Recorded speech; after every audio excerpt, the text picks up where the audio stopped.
আসসালামু আলাইকুম। আজকে আমরা প্রারম্ভিক মূলধন বের করা শিখব। জনাব মাসুদ একজন ব্যবসায়ী। 2015 সালের মার্চ মাসের লেনদেনসমূহ নিম্নরূপ।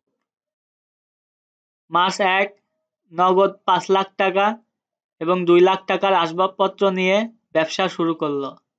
মার্চ 8 5% বার্তায় মাসুদের কাছে পণ্য বিক্রয় 80,000 টাকা, চালান নং 201। মার্চ 10 মণিহারি দ্রব্য ক্রয় 3,000 টাকা। মার্চ 14 আরাফাতের কাছ থেকে পণ্য ক্রয় করে চেক প্রদান 50,000 টাকা।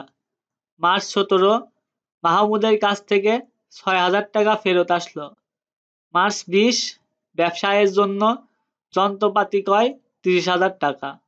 মার্চ 30 ব্যক্তিগত প্রয়োজনে উত্তোলন 2,000 টাকা। ক নম্বর প্রশ্ন হলো, জনাব মাসুদের প্রারম্ভিক মূলধন পরিমাণ নির্ণয় করো। প্রারম্ভিক মূলধনের পরিমাণ বের করার নিয়ম হলো বছরের প্রথম মাসে প্রথম তারিখে কত টাকা নগদ, কত টাকার আসবাবপত্র, কত টাকার যন্ত্রপাতি, কত টাকার মূলধন নিয়ে ব্যবসা শুরু করলো, সেগুলা হলো প্রারম্ভিক মূলধন।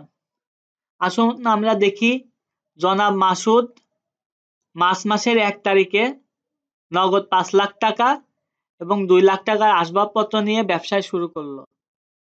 তো জনাব মাসুদের মার্চ 1 তারিখের নগদ 5 লাখ টাকা এবং 2 লাখ টাকা আসবাবপত্র, এই দুইটা হলো জনাব মাসুদের প্রারম্ভিক মূলধন। নগদ 5 লাখ টাকা, আসবাবপত্র 80,000 টাকা, মোট 5,80,000 টাকা হলো জনাব মাসুদের প্রারম্ভিক মূলধন।